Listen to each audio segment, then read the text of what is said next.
Iniciamos un programa más de aquí y de allá. Idea y conducción, Mónica Roca por esta su radio por internet, magiclatinosvegas.org, la otra cara de Sin City, desde Las Vegas, Nevada, para el mundo. Y hoy, una alegría enorme, porque después de muchísimos años en que Ana... no salíamos en televisión, ¿te acuerdas la época en que en el canal, no me acuerdo qué canal de noticias era, nos venían a hacer las notas sobre el tema de los pacientes con ataque de ansiedad y la homeopatía? No volvimos a hacer otra vez un programa juntos, dado que durante muchos años no nos vimos, porque yo me vine para acá, para los Estados Unidos, y la perdí de vista. Pero gracias al Facebook y a los amigos, nos reencontramos.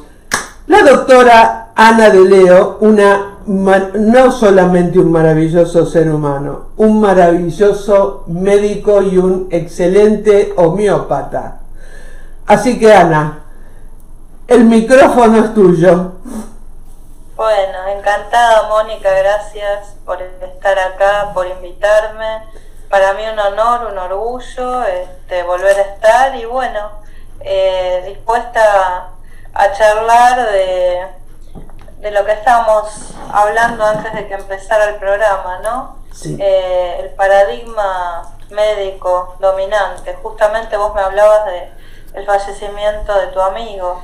Sí, este programa especial va dedicado a un muy querido amigo que hoy descarnó, hoy partió, y que se llamaba David Miranda, un ser humano maravilloso que nos dejó y se nos adelantó, como decía Facundo Cabral, y ya en algún momento nos volveremos a encontrar con él.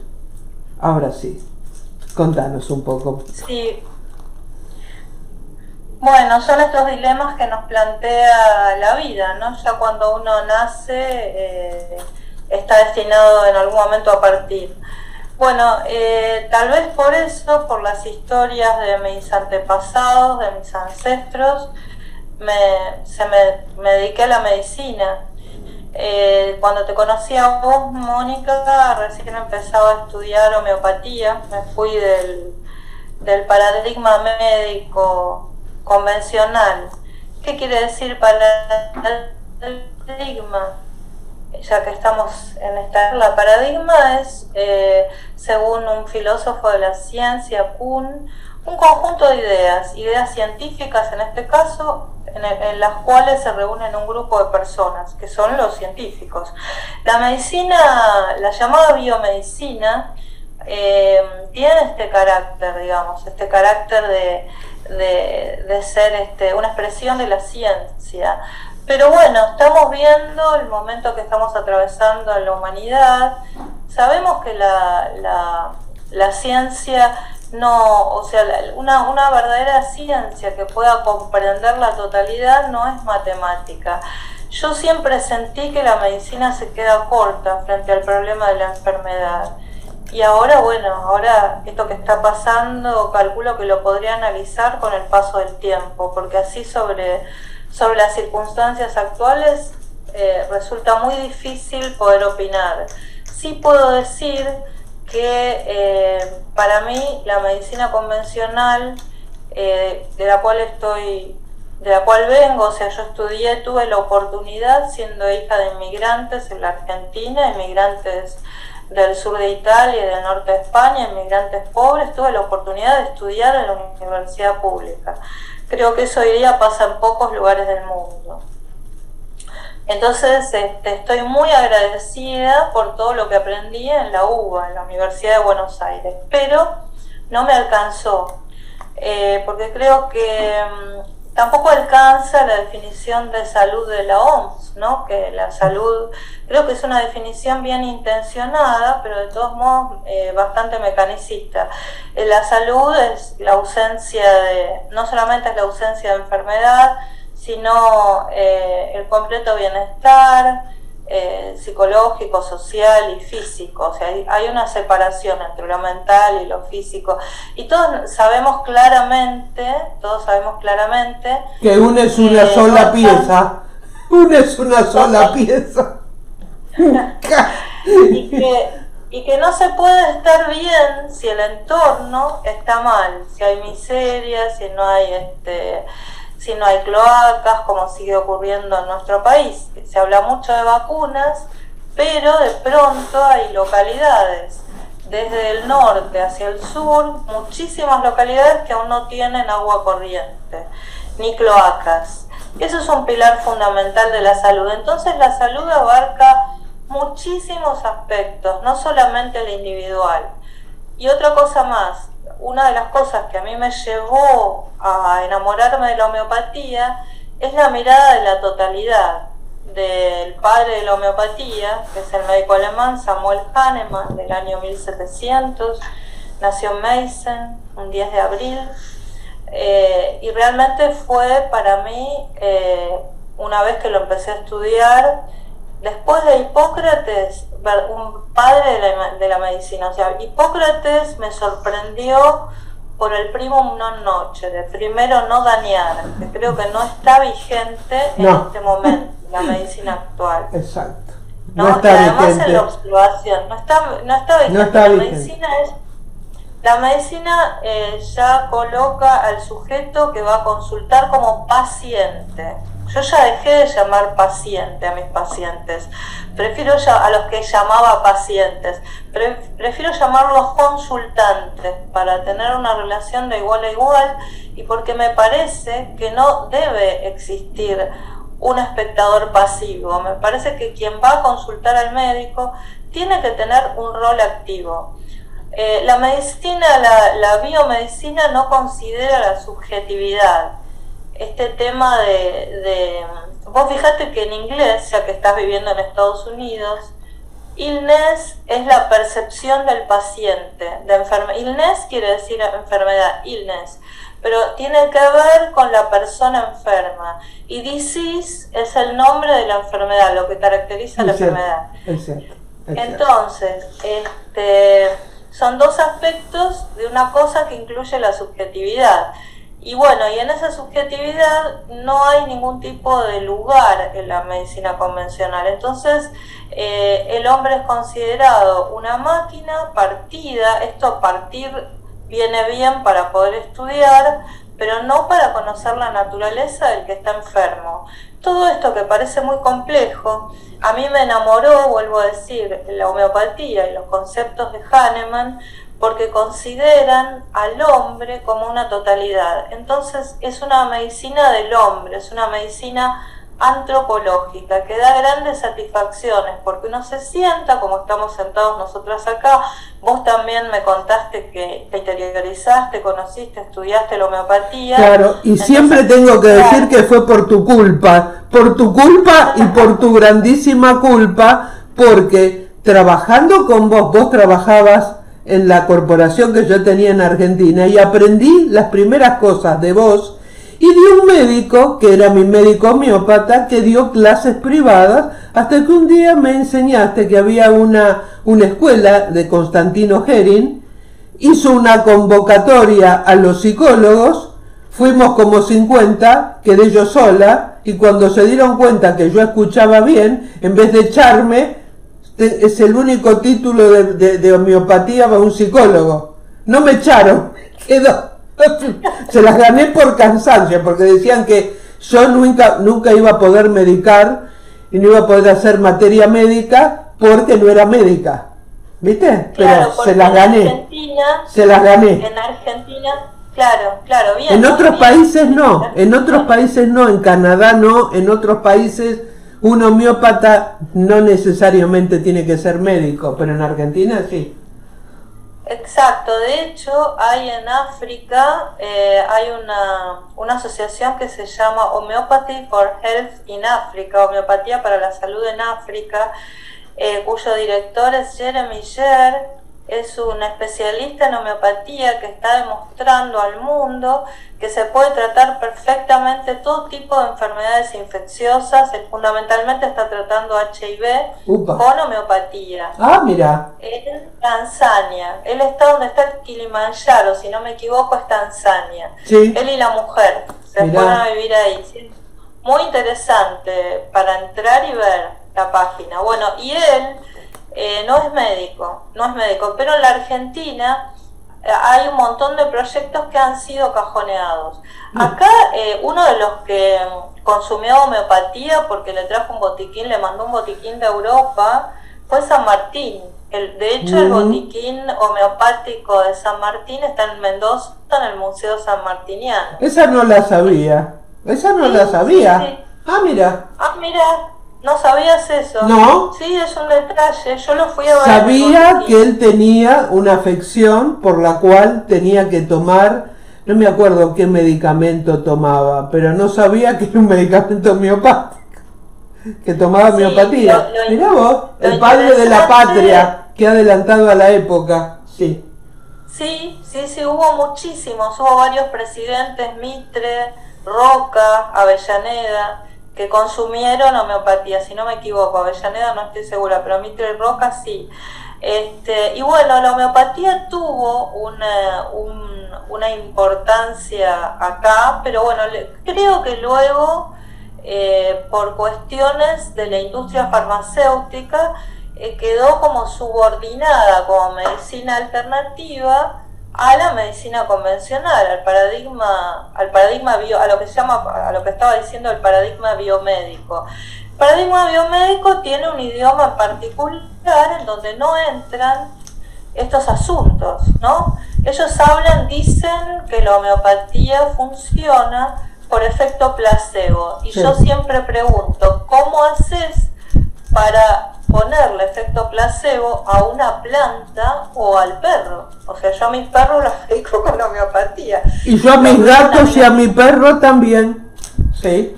Entonces, yo creo que ahí hay un efecto nocebo de la medicina convencional o del paradigma biomédico de no abrir la cabeza a otras posibilidades, a otros conocimientos. Y en realidad el problema de eso es que se adjudican una verdad que toma, digamos, la característica, esto puede parecer un poco exagerado, pero toma la característica de una verdad filosófica. Esto es así y no hay otra posibilidad. Entonces vos no podés hablar ni discutir. Por eso yo te decía la otra vez que una de las nuevas cosas que me acaba de sorprender, porque yo a mis años todavía no perdí la capacidad de asombro, es, si me permitís hablar un poquito de esto también, el movimiento canábico que ha surgido. Por supuesto renovado. Que sí, y vamos primero a saludar a Macaria Ramírez, que nos está viendo y nos manda saludos. Ahí está. Ahora sí. Bueno. Dele para adelante. Gracias. Sí, es un movimiento en Estados Unidos, por supuesto que, bueno, el cannabis, les cuento, es una planta que ha acompañado al hombre desde miles de años. Surge en la China, figura en todos los tratados que hay de la farmacopea, de vegetales, por ejemplo en el Pensauquín, que es un repertorio de plantas del emperador rojo, un emperador que hubo en China, luego se usó en India, se usó en Persia, llega a Occidente a través de la India y a través de los viajeros, a través de Marco Polo y también a través a Occidente fundamentalmente a través de un médico inglés. La India fue colonia inglesa y sigue siendo.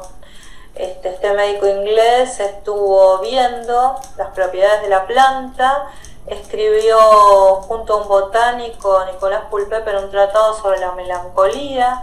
Veían que se podía tratar afecciones del sistema nervioso y afecciones psiquiátricas, y casualmente fue nombrado caballero, creo que por la reina Victoria, y fue médico personal de ella, al cual se dice que trataba por dolores menstruales. Eso no está, por ahí forma parte un poco del folclore, pero bueno, ya se hablaba y se conocían esas propiedades. Además, hay algo muy interesante de una antropóloga, Zulda Bennett, que llegó a hablar de la etimología de la palabra en hebreo, de la etimología de la palabra cannabis, cannabis.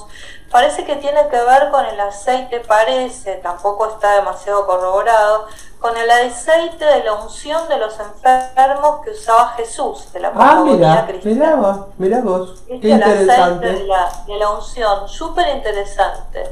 Esto lo describe una antropóloga polaca, creo que es, sí, Jula Bennett. Bueno, entonces hay un montón de historias relacionadas con la planta. Está en el papiro de Ebers, Dioscórides, que era el médico de Nerón, la usaba. Llega a Inglaterra, se expande a Europa, empiezan a aparecer en Estados Unidos muchísimos preparados para la tos, para los dolores, y de pronto, alrededor del principios del siglo pasado, por cuestiones comerciales, empieza a entrar en un circuito de prohibición. Esta prohibición estuvo asociada a cuestiones raciales, a cuestiones políticas y a cuestiones económicas. A cuestiones raciales se lo relacionaba con los mexicanos que se trasladaban a trabajar a Estados Unidos y se fumaban lo que se dice popularmente acá un porro cuando terminaban de trabajar. Sí, de María, le empezaron a poner un nombre despectivo, marihuana, marihuana. Bueno, luego la asociaron también con los negros que tocaban jazz. El jazz no les gustaba, era una música disonante que decían que venía del infierno. Esto parece muy loco, pero es real. Es cierto. Y los negros tampoco les gustaba. Entonces empezaron a decir que los negros cautivaban a las mujeres blancas para degenerar la raza y además fumaban marihuana. Se empezaron a inventar historias y aparecieron dos personajes.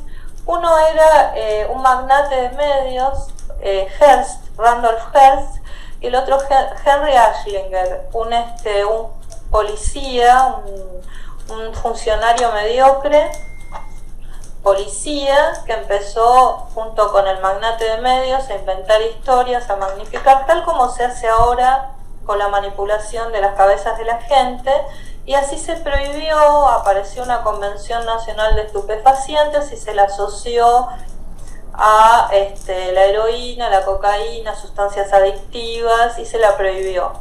Hubo un montón de médicos que se manifestaron en contra, esos médicos fueron prohibidos, se cerraron sus consultorios, etcétera, etcétera.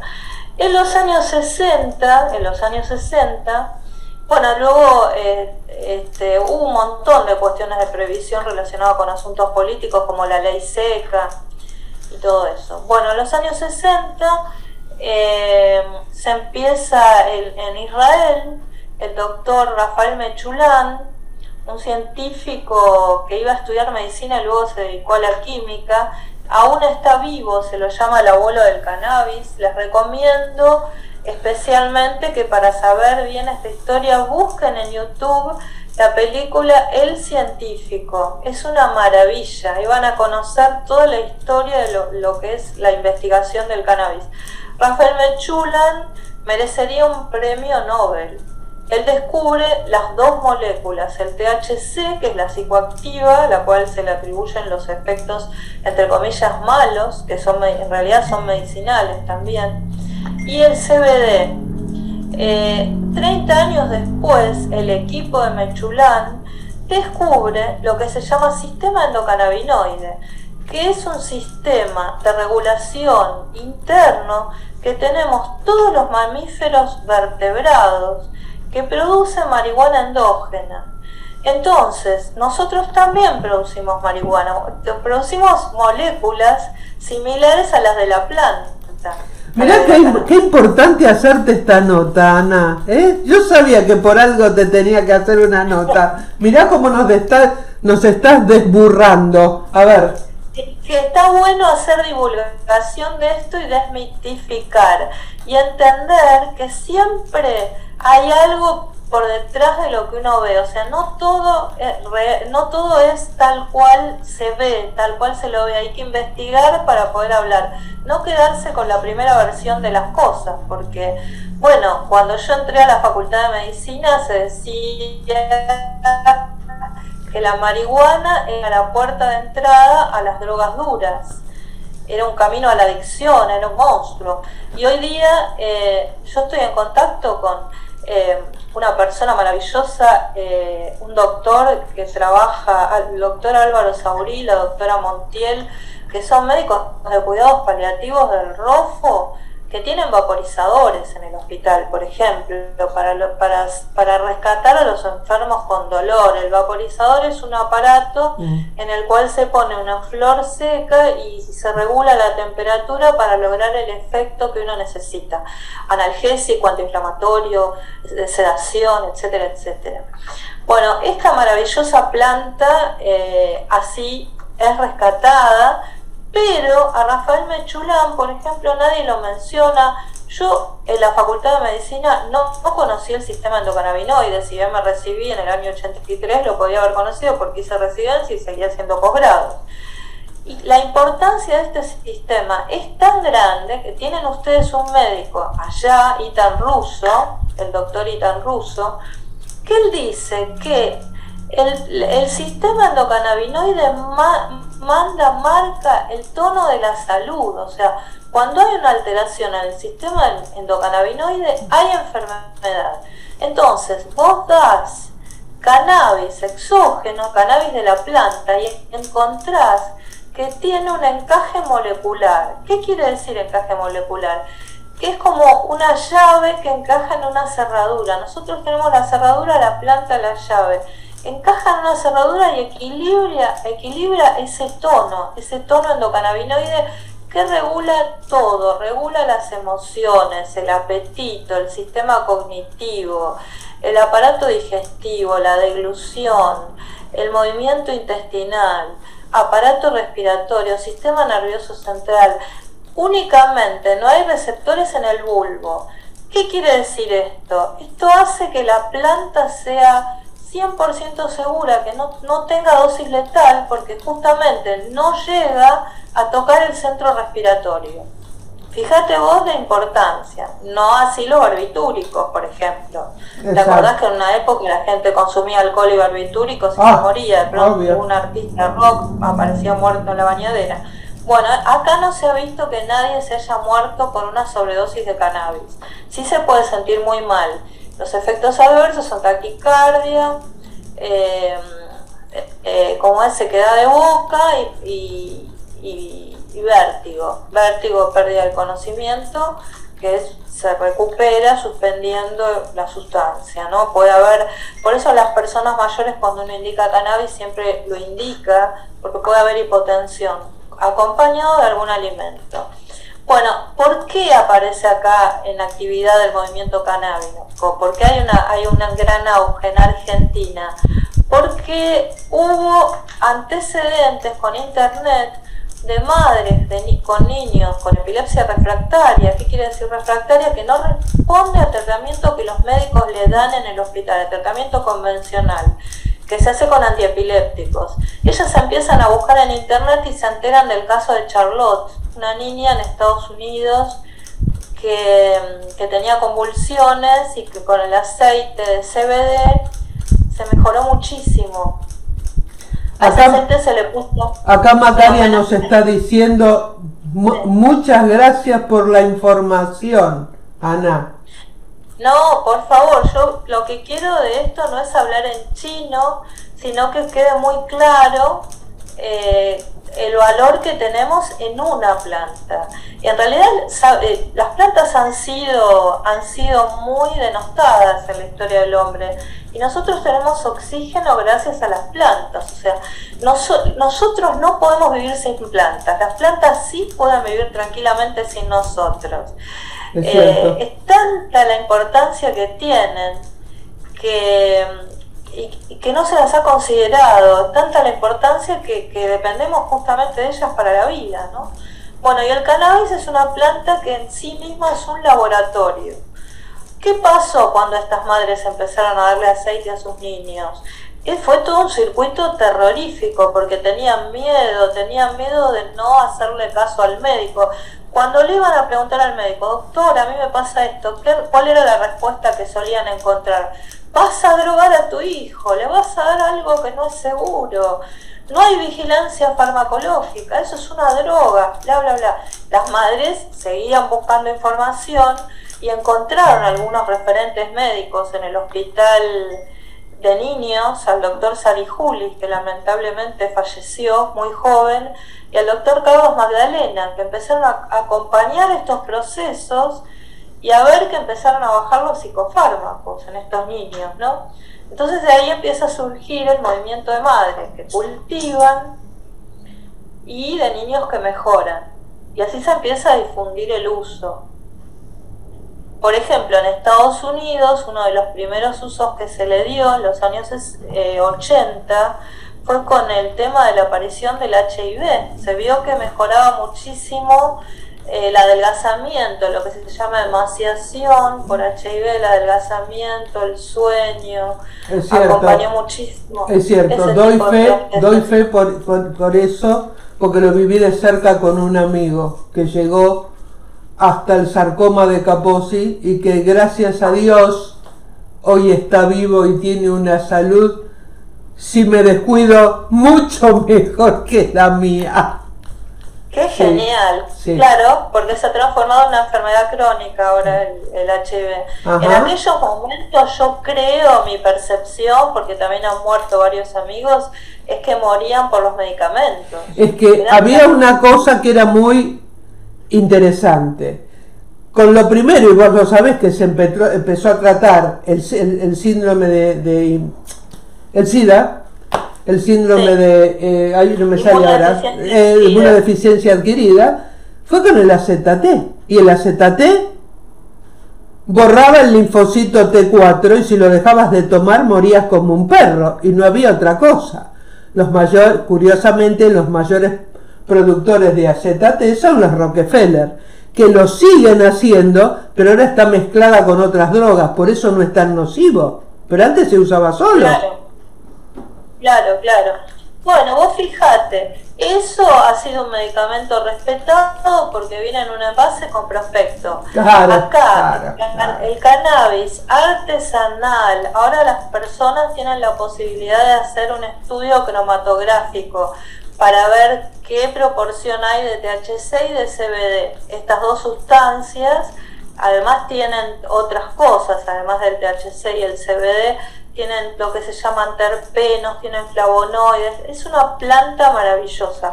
Bueno, ¿cuál es el problema que tenemos? La medicina convencional considera que el cannabis artesanal hay que obviamente administrarlo con vigilancia farmacológica, que no es un producto seguro porque lo hace la gente en el patio de su casa, pero están investigando un medicamento en el Garrahan, cuyos médicos no estaban de acuerdo con el uso del cannabis, pero un laboratorio los eligió para elaborar algo que se llama Combudipiol, y es un medicamento que sale 50.000 pesos. Vos decime quién puede pagar eso. ¿Vos te acordás en la época de que esos científicos argentinos descubrieron que con el veneno de una serpiente se podía curar el cáncer? ¿Qué pasó con esos médicos? Se tuvieron que ir del país, los persiguieron y ahora esa misma sustancia las compran en Alemania y sale $300 mensuales, una cantidad poca. Todos es negocio, en todos lados, ¿no? Claro.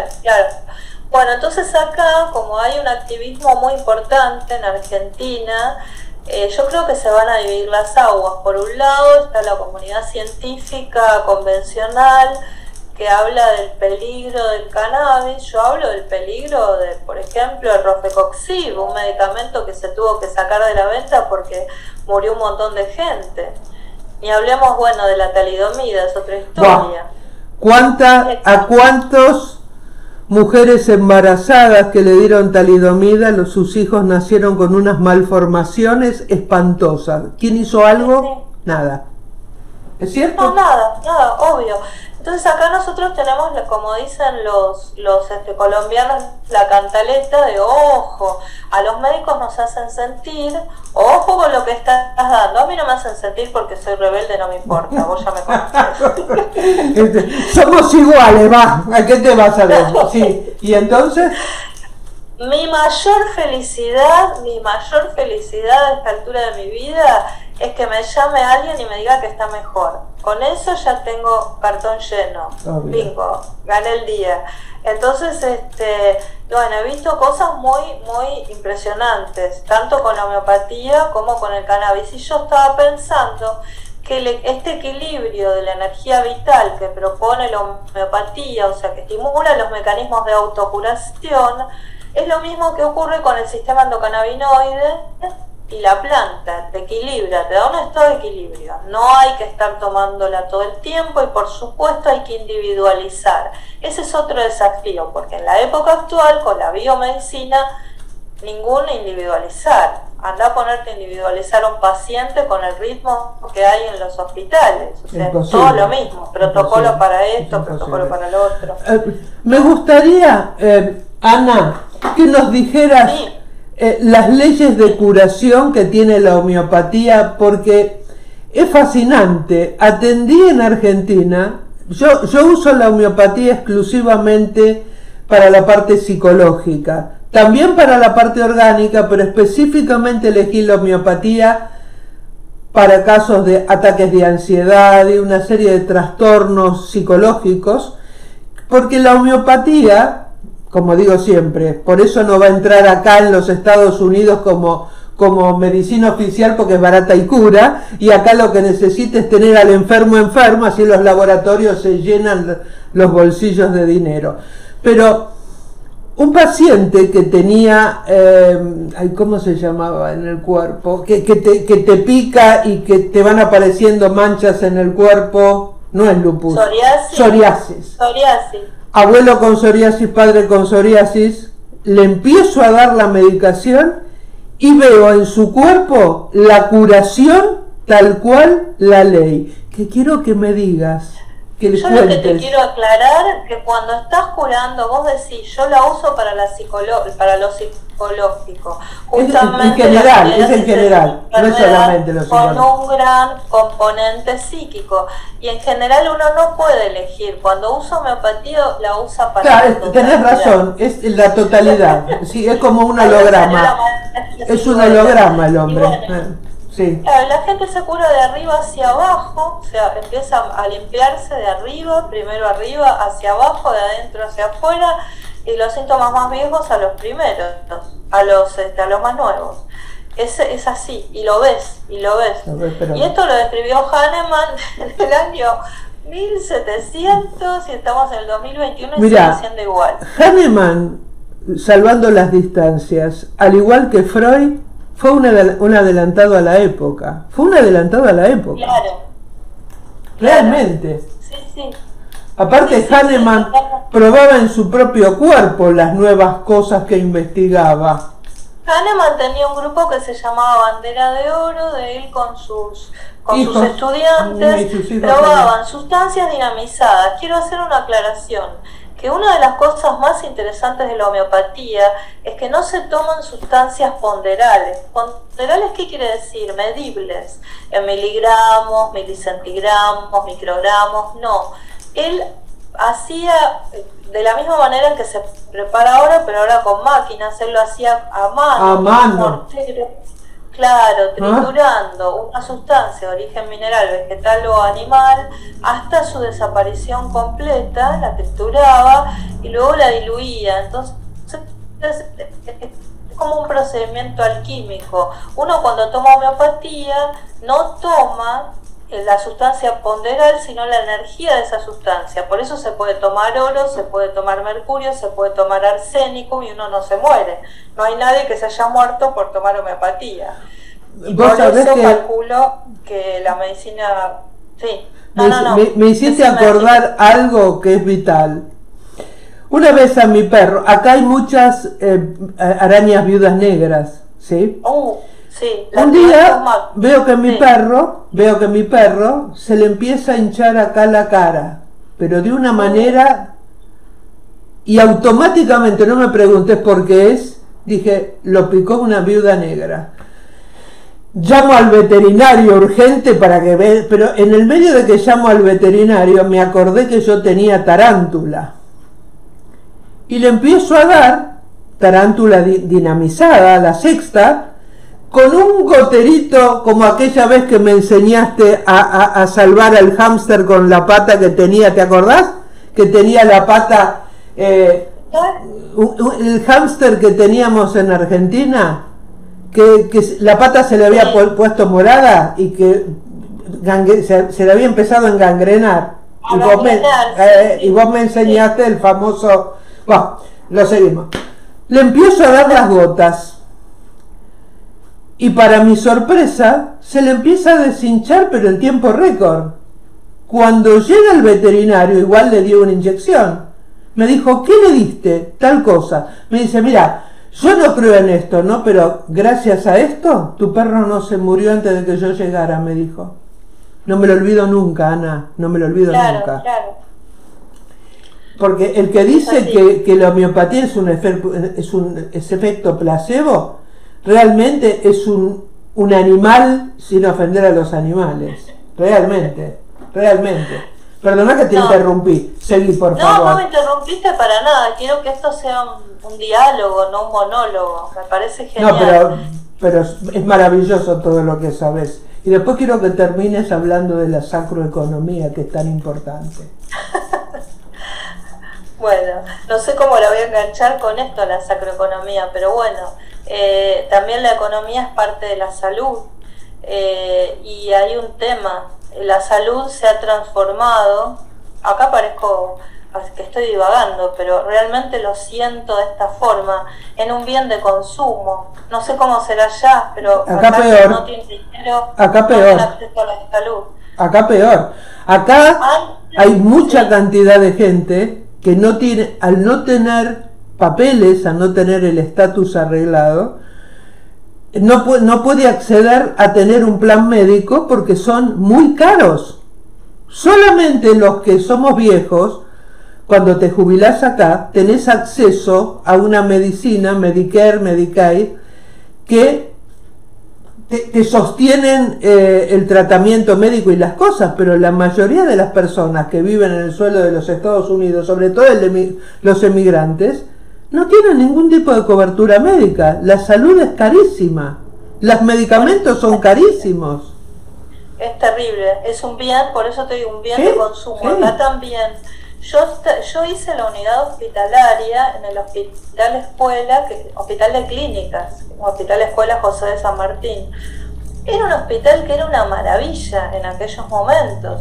Recibíamos pacientes de países limítrofes que se atendían gratis. Enfermedades, obviamente, era lo natural, el hospital público.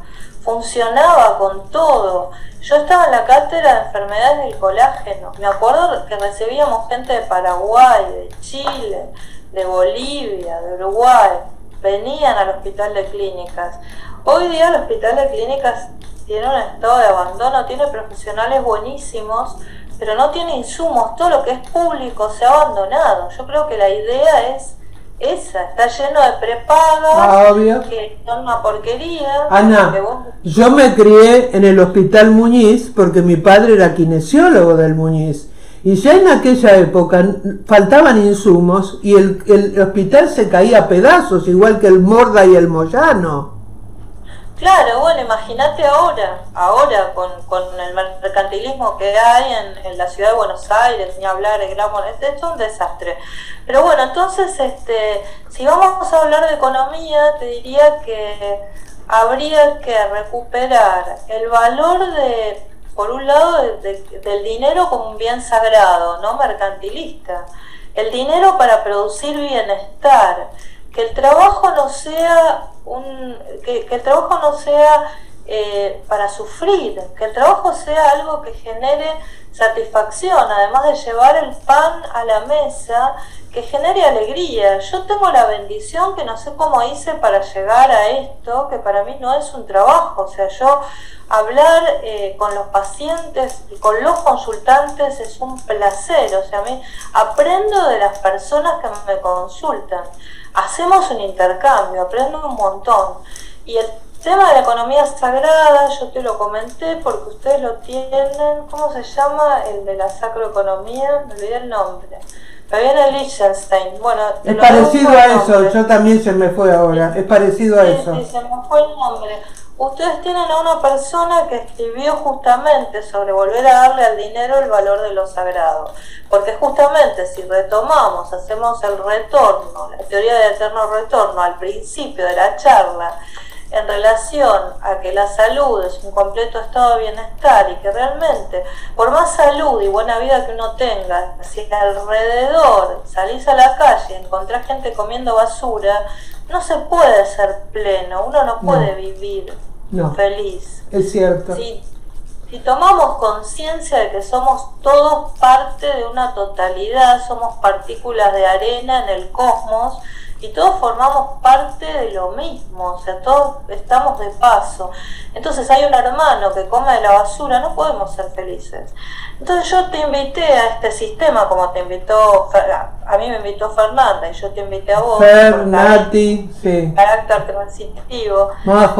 Justamente para experienciar, yo es la segunda vez que estoy participando, esto de ayudar a alguien a cumplir un sueño, hasta llegar al sueño propio, digamos, ¿no? Y experimentar este pase de felicidad.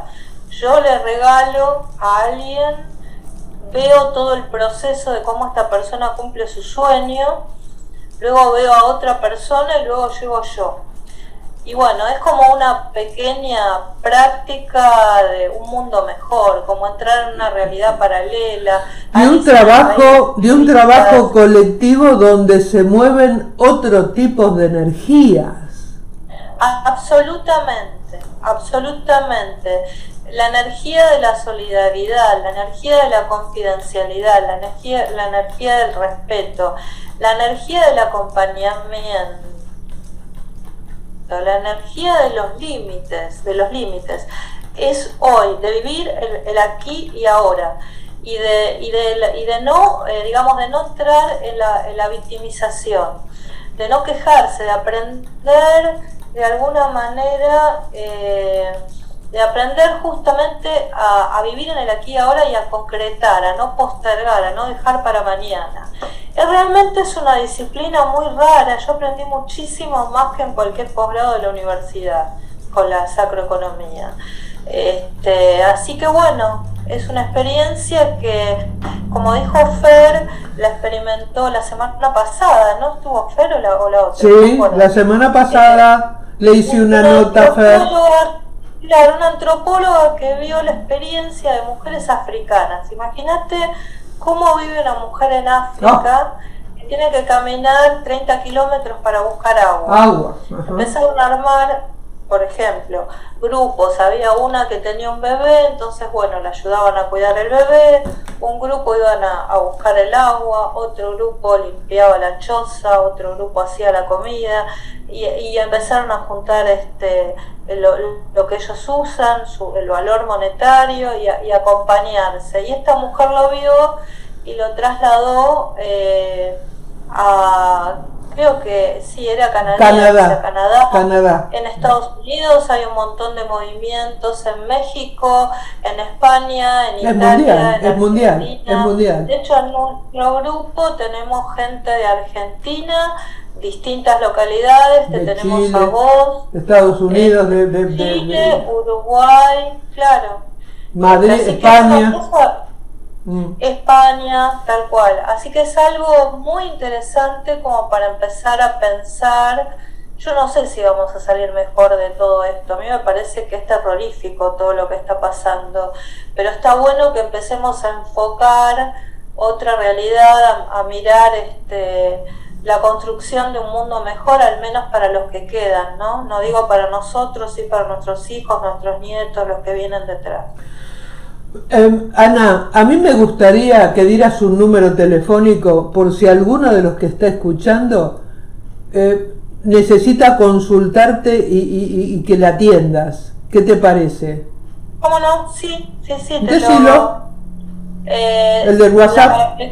0054 es la característica de Buenos Aires, 11 6 301 7337. Otra Yo vez. pediría que nos manden WhatsApp, no, nunca llamadas directas, en principio. No. Porque ahora estoy trabajando por videollamada. Por eso, volverlo a repetir, que yo lo voy a poner por escrito en el YouTube, para que sepan que es exclusivamente por WhatsApp, mensaje de texto, hasta que vos te comuniques con ellos. ¿Sí? Bueno. Otra vez. 0054 11 6 301 7337.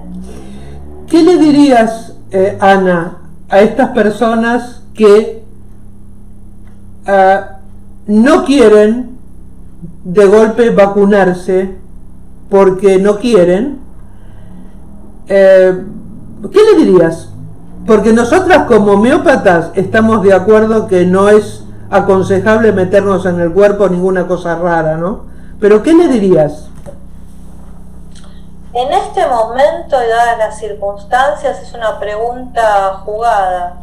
Dadas las circunstancias actuales y habiendo leído todo lo que leí sobre las vacunas, les diría que respeten su autodeterminación. No les diría que se vacunen, no les diría que no se vacunen. Estamos hablando de un empoderamiento y de una autodeterminación. Yo particularmente decidí no vacunarme, pero respeto al que se quiere vacunar. O sea, es ejercer el libre albedrío. No sé si es tan libre el albedrío, porque con todas las cosas que andan diciendo y como te rompen la cabeza, estamos todos bastante confundidos. A mí lo que me molesta de toda esta situación es que no se haya hecho hincapié en fortalecer la inmunidad, en el aire, en el sol, en la vitamina C, en la vitamina D y en un montón de métodos alternativos. Yo puedo hablar de la homeopatía, que ayudan a resolver esta cuestión. Han transformado esto en una monstruosidad de la cual se entiende muy poco. Disculpen si les parece algo que esto que no condice con lo que verán en la tele, pero realmente les digo lo que siento, Mónica, en honor a la verdad, o por lo menos a la verdad mira, que yo siento, ahora lo que vos estás de esta manera. Vos estás diciendo esto, pero el médico judío que atendió personalmente a Trump, hay un YouTube muy interesante donde el tipo habla claramente que no hace falta vacunarse, que teniendo determinado tipo de cuidados, este coronavirus es un flu más, que antes también se llamaba coronavirus, porque no es nuevo. Ahora, no se entiende bien qué es, porque hay distintas versiones. Yo verdaderamente estoy desorientada. Hay gente que dice que el virus se ha aislado y hay gente que dice que el virus no se ha aislado. Hay gente que habla de los daños que produce la proteína Spike. Hay gente que dice que es una proteína sintetizada, otros dicen que no. La verdad que yo no tengo idea. He leído papers de todo tipo y era directamente, y desde el principio, apunté a reforzar la inmunidad. Perfecto. A no tener miedo, a todo lo contrario de lo que han hecho los medios, inducir miedo, terror, aislamiento. Volvemos a esto, al paciente, una persona pasiva que solo puede confiar en algo que viene de afuera, que se llama vacuna, que encima tiene patente, es un horror. Si realmente fuera un gesto humanitario el de la vacuna, debería ser para toda la humanidad y gratuita. Ana, esto fue maravilloso, espero que no sea la última entrevista, quiero que nos sigas contando todas las cosas que estás investigando sobre el cannabis, porque me parece fascinante, y aunque parezca mentira, hace 45 minutos que empezamos esta nota. Así que, como para despedirte, ¿qué nos podés decir? Yo les doy las gracias por estar escuchando durante tanto tiempo todo mi monólogo, que el próximo no sea un monólogo. Prefiero preguntas, intercambios, soy más de eso. Claro, yo soy más preguntona, pero ¿sabés qué pasa? Era tan interesante todo lo que estabas diciendo que no me parecía justo estar cortándote. Está bien, pero sepan que no pretendo dar cátedra de nada, simplemente también escuchar opiniones y aclarar dudas, porque hay muchas personas que tienen, por ejemplo, en relación al cannabis, una vez una colega médica, cuento la anécdota, me dice, me duele el juanete, ¿podrés tomar aceite de cannabis? Una médica homeópata. Y le digo, sí, ella estaba en otra provincia, en Rosario. Sí, le digo, te doy una dirección después de hablar. Sí, podés tomar tal cosa, tal otra, hay que buscar lo que debe tomar. Y me dice, pero yo nunca me drogué. Y digo, pero esto no es una droga. O sea, fíjate el prejuicio. En otro momento podemos hablar de esto, como para dejar claro, ¿no? Perfecto. Que las personas que quieren hacer preguntas, que hagamos un intercambio. Perfecto, quedamos así. Quedamos así. Y fundamentalmente esto, que no tengan miedo, que confíen en la vida. Yo creo que todos tenemos una fecha de partida. Totalmente. Que no hay que temer, que es inherente a la vida, y que apuntemos a reforzar la inmunidad y a desparramar amor y a no ser egoístas, fundamentalmente. Mira, yo creo que hay una cosa que es básica. El que es feliz genuinamente debe tener las defensas mucho mejor que el que vive quejándose y el que vive odiando y el que vive envidiando, ¿no es cierto? Totalmente de acuerdo. Bueno, sí. Bueno, y así, no me cortes, todavía. Y así nos despedimos hasta el próximo programa de Aquí y de Allá, conducido por Mónica Roca, por esta su radio por internet, magiclatinosvegas.org, la otra cara de Sin City, desde Las Vegas, Nevada, para el mundo. No me cortes, ni hables. Ahí va.